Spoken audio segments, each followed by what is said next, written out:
What is birthright citizenship? Anyone born in the US is considered a citizen at birth. It's a simple concept really.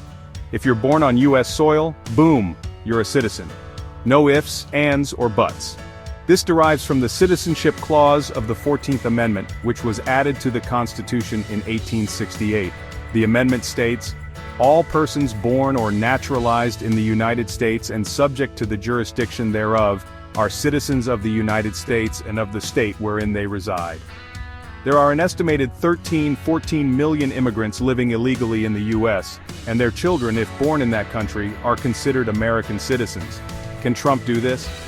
No president has ever tried to redefine the rules of citizenship using executive orders, but Trump's attempt to make history has put him on a collision course with the Supreme Court, and if that course holds, a landmark decision on who can and who cannot be an American citizen. If courts decide to protect birthright citizenship, then only an amendment can change that. But an amendment would require 2/3 of both houses and approval by 3/4 of state legislatures, a process that will likely take years, and that is something of which Trump will be aware. This then is set to be a very long-term game, one that might extend beyond his second term. The American Constitution has not been amended since 1992. Meanwhile, the latest reports in the media confirm that the U.S. District Judge on Thursday blocked Donald Trump's executive order revoking birthright citizenship. This is blatantly unconstitutional order, Judge John Coffenor told a lawyer with the U.S. Justice Department defending Trump's order. Trump, however, plans to appeal it. Trump's executive order interprets the 14th Amendment differently. It states that the privilege of United States citizenship does not automatically extend to persons born in the United States. Children born to undocumented parents are not entitled to automatic birthright citizenship, as per the order.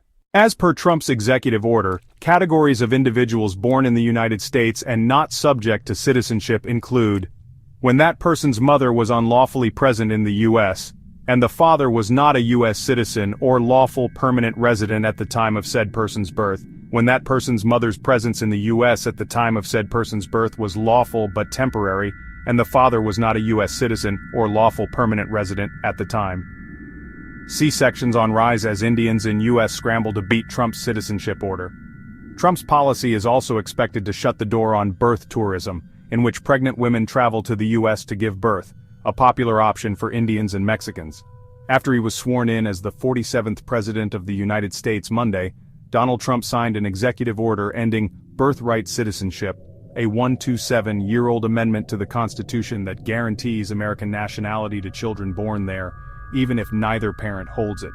The order, which has already been contested in separate lawsuits filed by a coalition of 22 states and civil rights groups, was the opening shot in what will likely be a flurry of laws that will alter dramatically the United States immigration landscape, which was what Trump promised his voters. How that landscape will change is anybody's guess. Trump's flurry will also include a clampdown on what the Republican has said as illegal immigration along the southern border, that is with Mexico.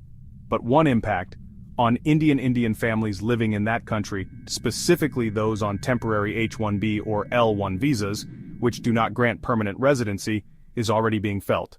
Doctors and gynecologists in the U.S. are reporting a sudden increase in the number of pregnant Indian women on such visas, asking for a cesarean to ensure preterm delivery of their children. That is before February 20th, which is when Trump's new mandate goes into effect. The rush is because children born before that date will be granted citizenship, while those born after will not, subject to one big condition. They will only become citizens if at least one parent is already a citizen or a green card holder. If not, then out they go when they turn 21. The majority of women lining up for a cesarean are in their 8th or 9th month of pregnancy. An obstetrician and gynecologist in Texas said he has been advising similarly desperate couples of the dangers of a preterm birth. Complications include underdeveloped lungs, feeding problems, low birth weight, neurological complications, and more.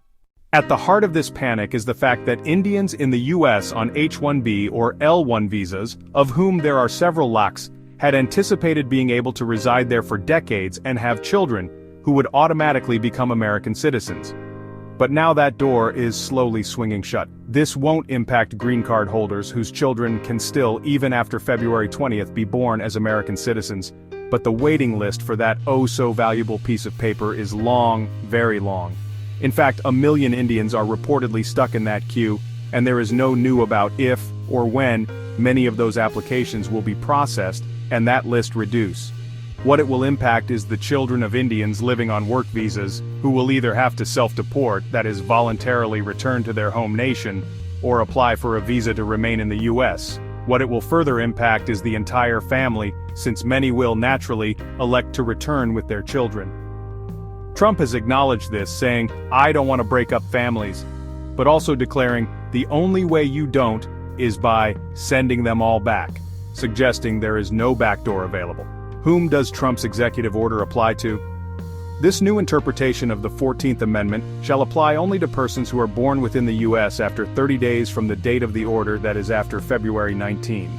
Over 1.5 lakh newborn children would be denied citizenship annually if Trump's order is allowed to stand, according to the Democratic-led states, reported Reuters. That's all for now. Thanks for being with Channel Health and Alerts, keeping you contemporary always. Share to care.